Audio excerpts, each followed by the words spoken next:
Jean Monnet disait d'ailleurs, si c'était à refaire, je commencerais en fait par la culture. Ah oui. Oui, pour créer l'Europe. Ben oui, oui, oui.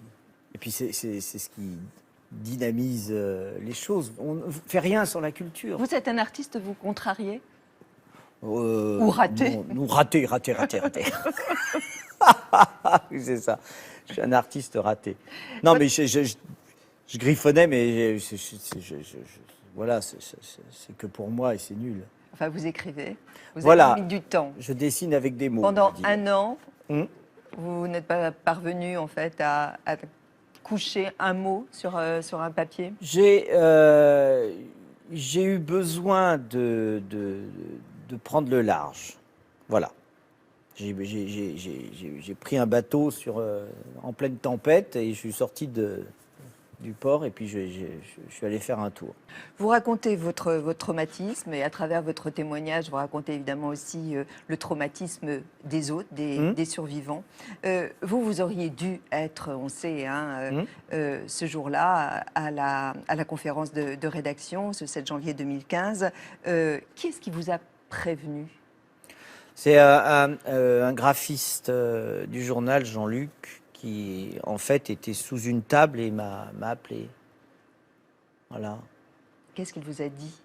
Et il m'a dit, ils nous ont attaqués, ils nous ont tiré dessus, il faut que tu viennes. Voilà. Et c'était qui pour vous? Bah, il n'y Dans avait votre pas de esprit. nom, il n'y avait rien. C'était ça, c'est la cause, peu Vous avez importe. pensé à quelqu'un tout de suite? Vous avez pensé Non. que c'était un attentat terroriste? Un attentat, oui. Et violent, oui. Plus je montais l'escalier, plus il y avait de sang, et plus c'était difficile d'imaginer qu'il ne s'était rien passé, parce qu'on avait les témoignages des gens qui y étaient déjà et qui disaient que c'était... Voilà. Vous expliquez d'ailleurs dans le livre qu'à ce moment-là, vous arrivez sur le lieu, vous voyez ce carnage, et il y a une policière qui va vous donner la main. Ouais, je suis resté accroché, je ne sais pas combien de temps, mais plusieurs heures.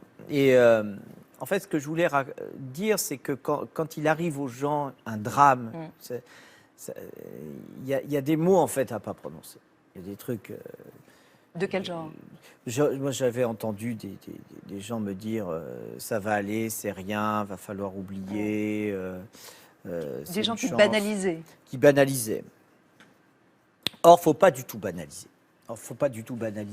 Et la seule présence est déjà quelque chose d'important. C'est-à-dire, faut pas hésiter. Moi, je suis resté très proche des tas d'amis. Il y en avait qui venaient à la maison, qui restaient là. On se disait rien, mais voilà, c'était compliqué. On peut être seul, mais accompagné. La solitude est, à mon avis, pas très recommandable parce que justement, il faut être aidé, notamment par des professionnels, par des psychiatres, des psychologues. C'est pour ça que les cellules d'urgence médico-psychologiques se sont développées et font du très bon travail. Mais il faut rester proche de ses amis. Et il faut que les amis comprennent qu'ils ne peuvent pas faire n'importe quoi ou donner de mauvais conseils. Quand il y a un drame comme ça, ce qu'il faut savoir, c'est que de toute façon, on n'oubliera jamais. Donc comme on n'oubliera jamais, ça veut dire... C'est là où il y a la reconstruction. Et c'est pour ça que le mot résilience qui ne vous convient pas. Voilà, c'est pas un mot très bien choisi parce qu'on redeviendra jamais à l'état antérieur. En fait, c'est plus une renaissance, une reconstruction et surtout de bien dire qu'on n'oubliera jamais. Mais on va vivre avec. C'est ça que j'ai voulu dire dans le livre. Il y a, à mon avis, des méthodes et des choses pour vivre après un Alors vous évoquez aussi les troubles du sommeil, les troubles alimentaires, les flashs paralysants. Et vous dites dans le livre, 10 minutes peut-être de sommeil et des cauchemars effroyables reviennent, des têtes qui roulent, des corps ensanglantés, tu essaies de remettre les têtes, de reconstruire les corps, tu n'y arrives pas. Plus d'une fois, j'ai tenté de remettre le cerveau de Charles dans sa tête, de réveiller Cabu, de masser Wolinski, de chercher les blessures d'Honoré, de Bernard Maris. Un véritable film d'horreur. Les victimes des attentats font toutes des cauchemars, ont toutes des flashs. Tu vis sans arrêt avec ces images épouvantables. L'épouvantable devient le quotidien. Et aujourd'hui, ils ont disparu.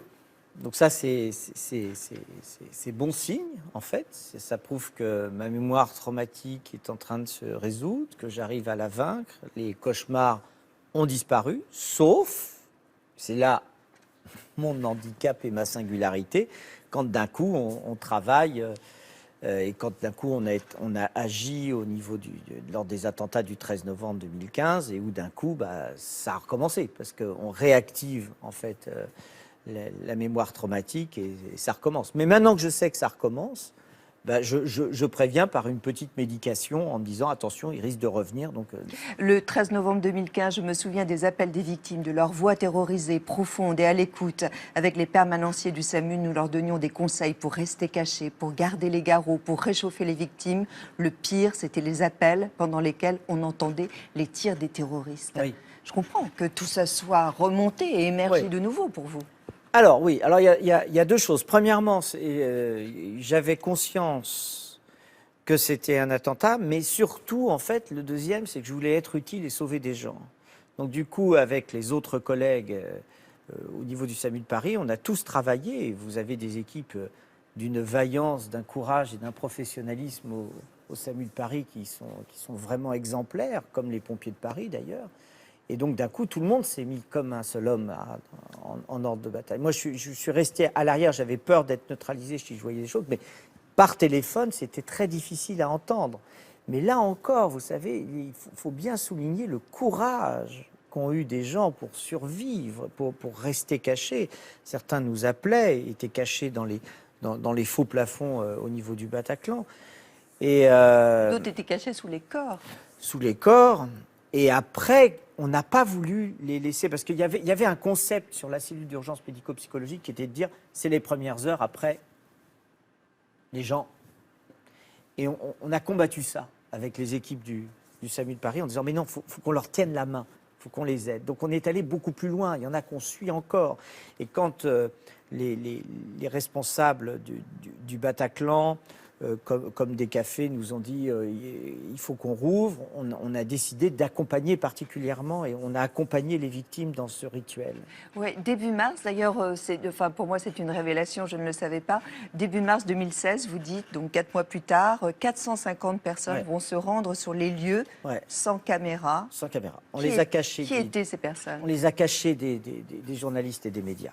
On voulait quelque chose d'intime. Donc on l'a dit à personne, on a tout protégé. Donc ils sont rentrés au Bataclan. Ils sont rentrés avec nous. Fois. À chaque fois, il y avait un psychologue, un psychiatre qui les aidait. Et je suis sûr que là, il y a une modernité sur le fait d'accompagner les gens dans un rituel pour aller comprendre le lieu où il y a eu le drame. On a eu C'était la famille. Les familles, les victimes aussi. Hein. Et on les a accompagnés, on les a pas lâchés. J'ai vu des scènes qui étaient difficiles avec un père et une mère qui sont venus se recueillir et qui avaient le dossier d'instruction avec les photos de leur enfant qui avait été assassiné et qui avaient besoin de venir pour déposer des feuilles d'un arbre qu'ils avaient planté là où il avait été donc ils vont chercher le lieu précis. Oui, et c'est des gros trucs, hein, parce que d'un coup, la maman qui est arrivée, qui a dit oui, je le sens, c'est là où il est mort. Voilà. C'est des trucs. Mais là encore, c'est la vaillance et le courage, et sans haine. Hein, ça rejoint le fameux livre « Vous n'aurez pas ma haine », sans haine. C'est-à-dire que les gens, il n'y avait pas de haine.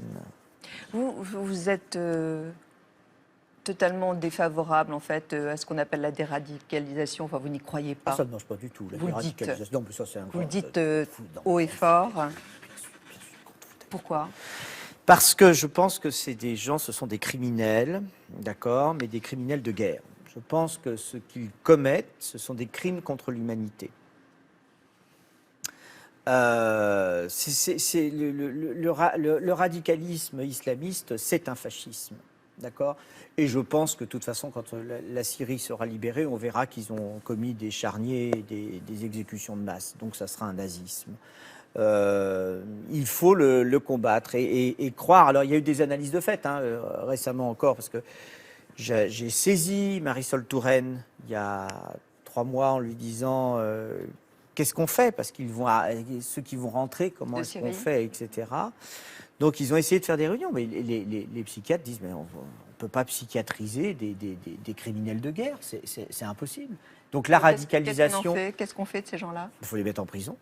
Les prisons sont faites pour ça. Il faut les mettre en prison, c'est là où c'est compliqué. Il faut, en étant en prison, vous êtes favorable, vous, pour une justice d'exception? Ah, de toute façon, il y a une justice d'exception. Nous sommes en guerre. Donc moi, je suis pour, de toute façon, qu'il soit neutralisé, comme on dit. Jusqu'à la peine de mort? C'est la neutralisation de la guerre. C'est-à-dire que des gens qui seraient susceptibles en Syrie de tuer d'autres Français et de revenir, il vaut mieux les neutraliser avant qu'ils reviennent. Je ne sais pas comment on fera. Neutraliser, ça veut dire tuer? Ben, les tuer, bien sûr. C'est ce qui se passe, c'est la guerre. Et je préfère qu'ils soient tués en Syrie plutôt que de revenir en France et tuer et de faire des massacres dans des salles de spectacle. Il y a un moment... Et s'ils reviennent en France, on les tue aussi? Non, ça s'appelle la prison. Ça s'appelle la prison. On ne peut pas déroger au droit en France. Et la peine capitale n'existe pas. Mais il faut les garder en prison. Et les centres de déradicalisation ne fonctionnent pas, ni au Danemark, ni ailleurs. On ne sait pas faire. Mais est-ce que vous pensez qu'il faudrait que davantage les musulmans, enfin les personnes de confession musulmane, prennent la parole? Ah oui. C'est-à-dire, il faut faire naître. Bon, moi, je suis complètement athée, mais leur religion, elle a besoin de se moderniser. Ils ne peuvent pas laisser le radicalisme islamiste se développer. On le voit avec des imams qui font des prêches totalement délirants dans des mosquées. Il y a plein de mosquées qui ont été récemment fermées. Les frères musulmans et les salafistes, il faut les combattre. Mais c'est à cette religion-là, sous le chapeau de la laïcité, elle doit se moderniser. Ils ne peuvent pas rester avec Mais il faut qu'ils fassent le ménage. Mais comme la religion catholique a fait le ménage et essaye de garder à bonne distance de la réflexion le radicalisme catholique, bien qu'on sent qu'il revient actuellement de manière très active dans la campagne de M. Fillon. Mais il faut combattre le radicalisme religieux sous toutes ses formes. En s'exprimant. Cette photo des femmes musulmanes, vous savez, sur le pont de Westminster, vous l'avez vue? Eh bien ça contribue au fait qu'il y a la contestation sur l'acte terroriste. Et ça, je crois que c'est important. Ça, c'est important. Patrick Pelloux, sur qui vous avez pu compter durant tous ces mois? Vous avez des amis, mais est-ce que les amis s'éloignent quand on vit un tel choc? Oui, il y en a qui ça fait peur, donc il y en a qui s'éloignent. Bon, ils sont éloignés. L'amitié n'est pas un chemin, n'est pas un chemin constant. Donc il y en a qui ont eu peur. Hein, il y en a qui ont eu peur. Donc voilà. Mais ceux pour qui on compte et ceux avec qui sont présents sont restés vraiment sont vraiment très importants. Et puis vous avez tous ceux qui m'ont accompagné quand d'un coup je suis allé faire du yoga, je suis allé faire du sport. C'est très important.